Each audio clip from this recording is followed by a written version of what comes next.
I'm trying some new coaching approaches, so I'm going to chuck it up on the internet. Probably get slagged off by a bunch of people, but I'm down for it. So that's what this is. All right, let's get stuck in then, guys. Let's gather around. We're going to do some wrestling defense. This is something I really want to bring into these classes. We've been just doing it on the beginner's version. We're going to explore it at a stage further tonight. Okay, so let's have a little look at how it works. Yeah, come on, can I borrow you, bud? So in the beginner's class, we looked at what happens off a failed shot, right? So in order to get more confident in wrestling, it makes sense to understand how to deal with someone sprawling on you, okay? So we're going to look at the wrestler's peek out, and we're going to look at the front headlock escape, which is kind of what we looked at last week. So let's say, for argument's sake, I've gone in for a bad shot, and then I've been sprawled on, and I've got a double body lock, okay? So this arm is over the top, like this, okay? I can feel that there's two arms under each one of my armpits, okay? That's important. I'm also not going to hang out here for very long, okay? So first thing I'm going to do is build up some base, okay? Both hands, both feet. Because it's like a double underhook situation, I can choose which side I want to go, okay? I can choose. So for tonight, I'm just going to choose the left side. So I'm going to slide my right leg into this space here, and I'm going to look the direction I want to go whilst drawing back my left elbow here. Okay, I'm not going to stay here. The elbow that drew back, in this case the left arm, is going to reach over to his far hip, and I'm going to flip my hips over. And I'm going to finish hip to hip here with a bit of a tight waist. Okay, so the mechanic of this is shooting your hip through as you pull your elbow back. So the shot's gone bad, and I've been sprawled on, and I can feel it's one arm under each armpit. Okay, so I'm going to build some base, come up to my feet. This is good because this gives me mobility, okay? I get to choose the side that I want. We're going to go to the left side, so I'm going to look to the left, and I'm going to slide my right hip and my right knee into that space just outside my left hand. As I do that, I draw this back. Notice how the back of my head is on my partner, okay? I'm not out here. By putting my head on him, even if I shut my eyes, I know where he is, okay? The hand that drew back is going to reach for the far hip, and then I'm going to flip my hips over so I get into a tight waist for a finish. Obviously, we'd look to take the back and attack from there. But for the sake of the drill, let's just finish there. Okay, so understand you've got to build base. And once you build base, then you can slide through and then turn your hips over to finish, yeah? Any questions on that? Let's give it a go. 1, 2, 1, 2. Peek out, it's sometimes called. It's well worth learning, and it's well worth drilling, because your confidence for wrestling will go through the roof. Because anytime you get sprawled on, you're like, yeah, it doesn't matter. I'm out of there, right? However, there's a little caveat, right? Great question from over there. What happens if they've got front head and arm, right? We just looked at when they got front body lock. I don't know about you, but I don't actually sprawl that much front body lock. I usually sprawl front head and arm. So now the defense is completely different, okay? So we're gonna have a look at that. Yeah, pay attention because it's technical. You need to see what's happening underneath me. So the closer you are, the better it'll be for you. So let's take the scenario then where I've done a shit shot and I've been sprawled on, and now it's a front head and arm. Okay, I'm just going to unclip this. Right, so there's a trapped arm, in this case my right arm, and there's a free arm, okay? So the trapped arm is going to build some base, okay? The free arm is going to block the elbow, okay? The elbow that is next to my neck. Okay, that's this one. I can shut my eyes and I can feel that. I can feel there's some arms underneath my right armpit, and I can feel there's some arms next to my neck. Okay, so I'm going to build some base, and I'm going to block this elbow, and I'm going to step up to the elbow side. Okay, and I'm going to look at my shoulder of the trapped arm. Look what this does to my head position. See that? In order for the front headlock to be effective, there needs to be some sort of chest pressure on the back of my head. And if I'm looking at the floor, it's effective for my opponent, okay? But as soon as I turn my head, it's less effective. I'm going to turn the corner and then arm drag my way out of that position. And then I get to my seatbelt, okay? So the escape for this is very much like an arm drag. It kind of turns into an arm drag, okay? So it's a front head and arm situation. This is different to the front body lock in how we're going to respond, okay? So I'm going to build some base. That bit's similar. Step up, block the elbow, turn the corner. At the last second, the posted hand does a drag. And that's what gives me my seatbelt. Then obviously we would look to attack and take the back from there. Okay, one more time. The key is you understand which is the trapped arm and which is the free arm. Okay, so I can tell when I'm in this position, my right arm is trapped and my left arm is free. I need to base on the trapped arm. I need to block with the free hand and step up on the free hand side so I can turn this corner. Okay. You should kind of be in contact with your partner the whole time you do this. It's a bit kind of like cauliflower ear, grizzly, you know? If you're grinding on your partner, you're doing it right, okay? Shouldn't be too much space. Post, lock the elbow, turn the corner and look at the trapped arm shoulder, and then drag. If you ever do this on Mike Crisp, this is what he'll do to you every single time. And you'll be like, wow, my front headlock just disintegrated. So let's give it a go. If you've got any questions, I'll come around and help. I'll go slow. Make sure you've got the hand fight correct, yeah? All right, 1, 2, 1, 2. Little progression on that, which we'll just have a little play with now. You've probably figured it out already, okay? So what we're gonna do is we're gonna play a little bit of a game with this, okay? So your partner is gonna give you an option, right? And there's 3 options they can give you. They can give you body lock. They can give you front head and arm. They can give you other front head and arm.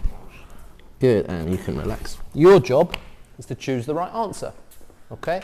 Work your way through it. This isn't to be done crazy speed, but what I do want to do with this class specifically at the beginning is get you working as a warm-up drill where we go 30 seconds on, partner goes 30 seconds on, and it's just constant problem solving from one of those 3 options. Does that make sense? Okay, so top player, you choose the option and just lean onto them, give them a little bit of weight and then try and figure out, because it's blind, right? You can't really see what's going on when you're down there on the bottom. Feel, is it a body lock option? Is it a front headlock option? Okay, and person on the top, just kind of mix and match whatever the problem is so the partner underneath can get the right solution, okay? Once you've done this for kind of 1,000 reps, the right answers just fire off, okay? But you kind of got to drill it a bit to get familiar, yeah? Any questions on that? We'll do about a minute or so with one player on top, one player on bottom. I'll shout change and then swap top to bottom. Just go smooth, doesn't have to be crazy, just try and get the right answer. Yeah? Any questions? All right, on 2, 1, 2.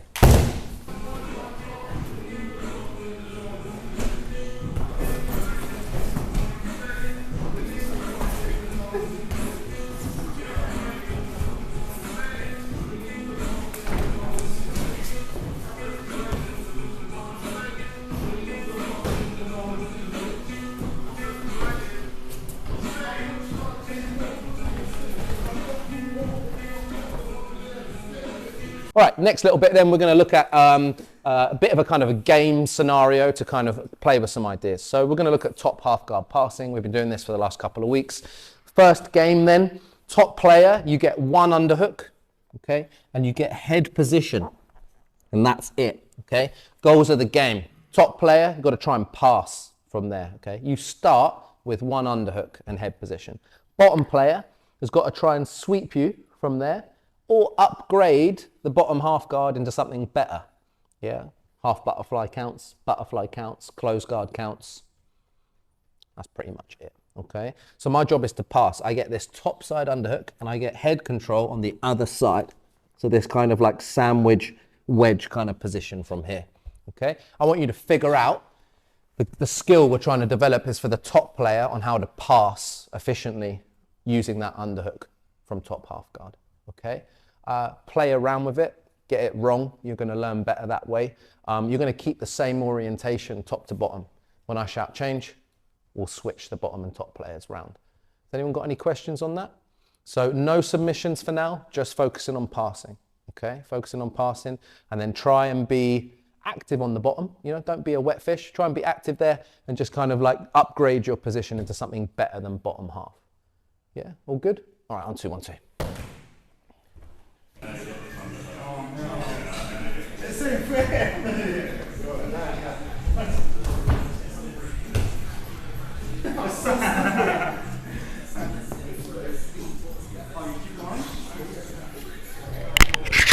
can hit you. Oh, I can narrate.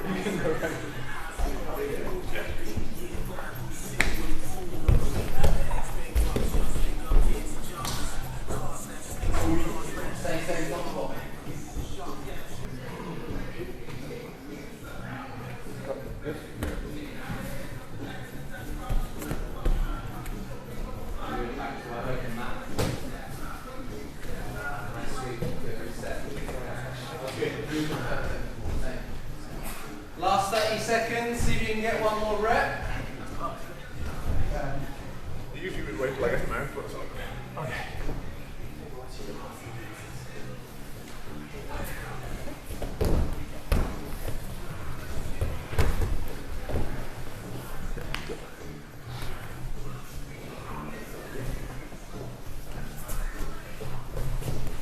Okay, and time guys, change the top player now, exactly the same game. One underhook, head position, bottom player try and upgrade. Time's on, let's go.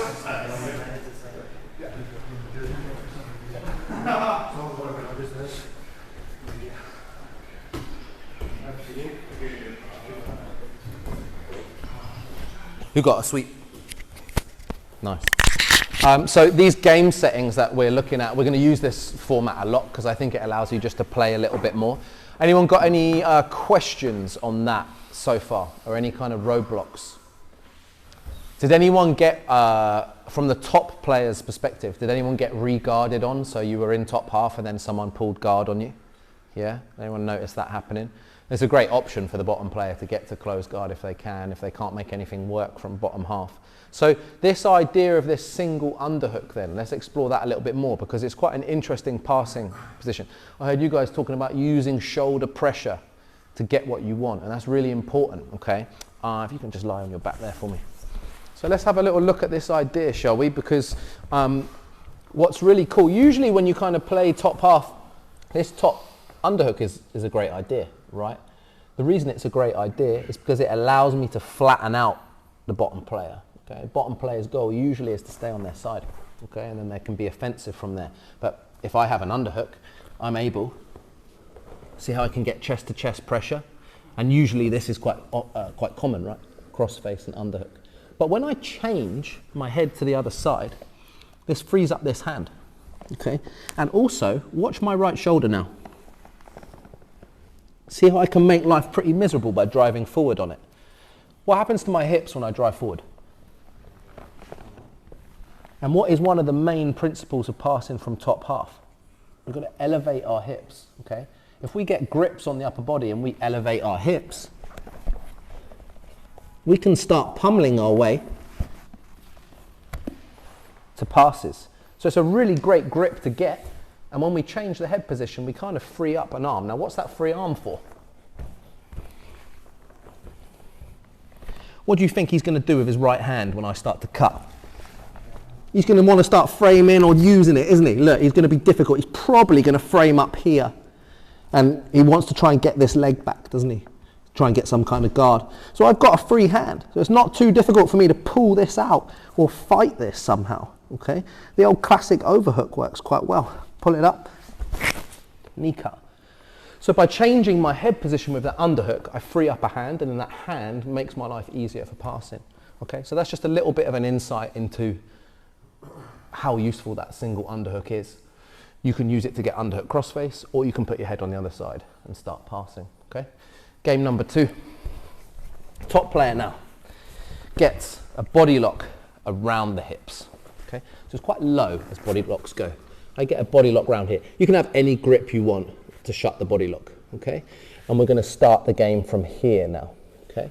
The game objectives are the same. I'm gonna try and pass, okay? Goal for the bottom player is to upgrade the position, okay? You'll notice now I'm much further down the body. So just pay attention to see how that changes the dynamic of this battle, if you like, the passing fight. You're going to get a body lock around the hips. Let's not go around the floating ribs, quite low around the hips, okay? Try and be active in passing, and person on the bottom, try and be active enough to give them something to work with. Think reguards, think sweeps, okay? Same style game, we're going to go again a couple of minutes. I'll shout change, and then we'll change top to bottom. Any questions on that? All right. Bottom player can start however they want, but my grips is what I'm focused on here. So he can be on his side, he can be on his back, he can be framing, whatever you want on the bottom player's perspective. I just get the hip body lock, yeah? And you can link that however you want, wrist to wrist, gable, S grip, whatever you want, whatever works. Yeah, all good? All right, on 2, 1, 2.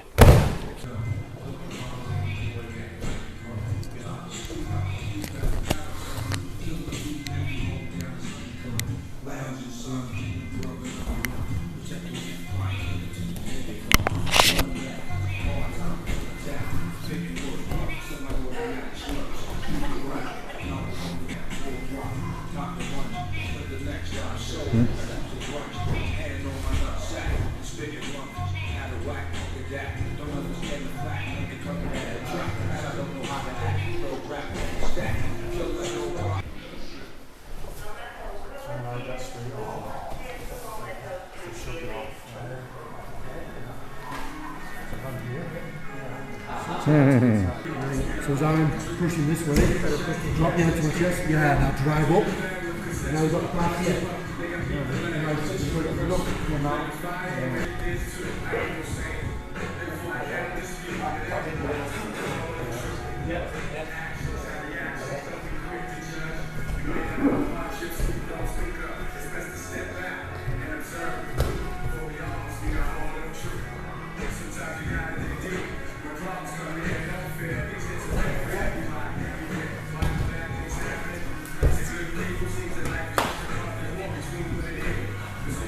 Who got framed in their face like there was no tomorrow?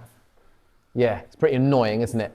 Have you heard the kind of principle control the hips before the head with passing? Yeah, controlling the hips before the head. So what's good about that grip is you've got the hips, right?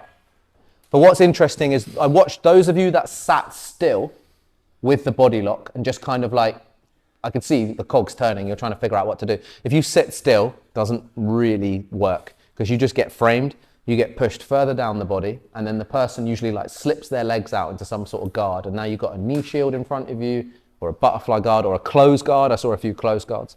So if you just stay still with that body lock, nothing's really going to happen, right? So I think the ones of you that I was watching that were successful, as soon as you had that body lock, you used it.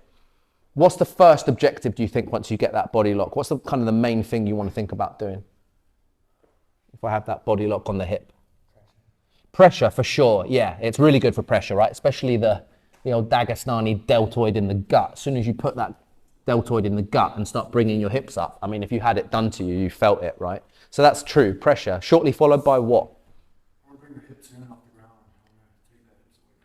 Yeah, you can take the hips away, but what do you need to do with your body? There's one part of your body that's trapped, isn't there, in top half guard? You've got to get your leg out, because if you don't get your leg out, you haven't passed, have you? So that's one of our main goals, isn't it, in top half guard passing? We've got to free the trap leg. So once you get that body lock, you can start to elevate your hips and start using your feet to pummel your leg out, okay? And those of you that did that and started lifting your hips up were successful, or at least you started to get the advantage. Those of you that waited and were just kind of like, oh shit, what do I do now? You got framed hard, right? And then once you get framed, it's quite difficult to try and climb up the body, okay? So if you free your leg, you've got the pass. You're probably going to generate a turtle. You're probably going to get back exposure, and then from there, we're into a different kind of offensive back take. Does that kind of make sense? So that body lock's awesome for passing, but the same kind of idea. Once you get it, we can use the pressure to lift our hips. Once we lift our hips, we can start using our legs to pummel our free leg out. Okay, so just some food for thought on the ideas there for that body lock. It's going to be open rounds now, guys. I'm going to let you guys train. We're just going to run a timer. 5-minute rounds, minute rest. Have a play with some of these ideas if you want, or just do 3 rounds. Just be aware who's around you, yeah. And yeah, we'll give it a go. Any more questions on that? Perfect. All right, on 2, on 2.